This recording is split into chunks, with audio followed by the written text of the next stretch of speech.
Hi everybody, Vanquished Angel here, and I'm back at another topic. The topic is an old one, and many videos have been done.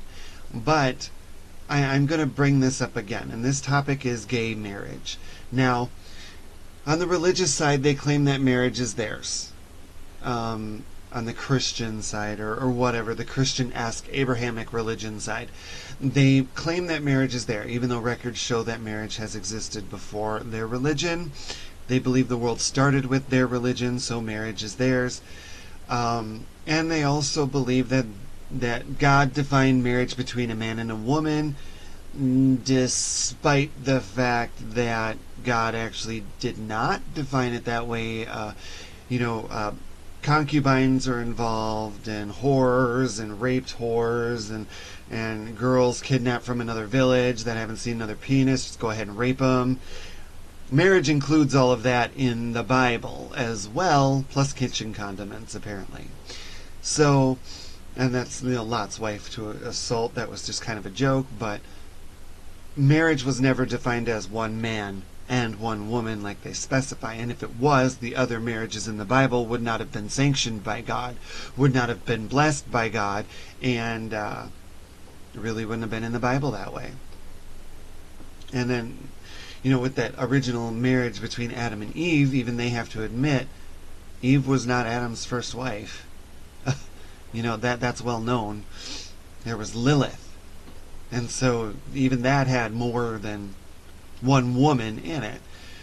But that's not really my argument as I went through all of that. My real argument is the separation of church and state. And that's how I would present my argument. That's fine if you don't want it called marriage, but the church can call it marriage. That's great. The state cannot. So if you're going to argue that gay marriage should not be legal because of religious reasons, the state should not recognize your marriage because of religious reasons.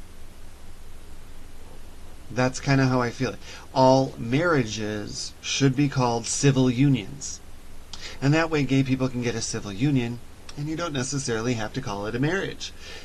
But even furthermore, I also believe it's up to the church. If the church that they go to wants to honor it as a marriage, that's up to the church, not up to everyone else.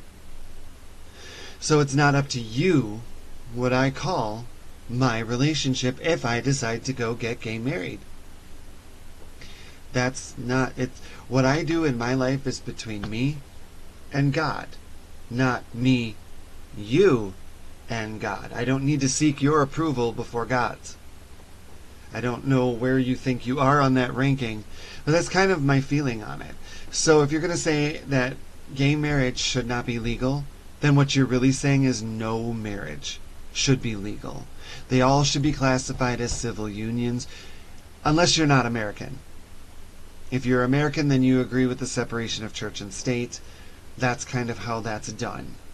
So, kind of take your pick, but you don't get to have both. What you're really actually trying to do, and many people are going to argue with this, what you're really trying to do is force your religious beliefs using the state on other people. This is America. Wrong country. You're free to leave. If you want to do that, that's my opinion. Go to another country. So two ways. Either you allow gay marriage, or all marriage is classified as a civil union. Now, here's the reason why I think gay marriage should be allowed. And the reason why I think gay marriage should be allowed is because I work for my insurance and I pay it. Not only do I work for my insurance and pay it, but I work for my retirement plan and pay it. I should be able to leave that to whomever. Now you say, oh, you can hire a lawyer and get it adapted, but I don't want to have to do that. If I want to get married and just have everything automatically legal, easier, good to go, they can decide stuff if I'm on my deathbed, they can have access to my health insurance, they can get my retirement plan. That's why I agree with gay marriage. That's my money. I shouldn't have to jump through more hoops than a heterosexual couple to get the same thing. That's why the civil union thing works. I shouldn't have to go through all of that just to leave that to the person that I spent my life with, that I put that money away for. Furthermore, I pay a higher percentage in taxes than you. You see, I can't really, well, up until recently, I couldn't get married, so no tax break. I'm not slugging out 50 kids that I can't take care of. So guess what? I pay higher taxes. When I own a business, which I do, I pay a higher percentage in taxes. So on behalf of all the gay men working their butts off 2 or more jobs like me in the American economy, paying for you guys to slug out a bunch of children, you're welcome. But honestly, if you're not going to support my right to get married, I don't want to be feeding your children. Alright, sorry if this offends anybody, but that's just my opinion. Have a good day.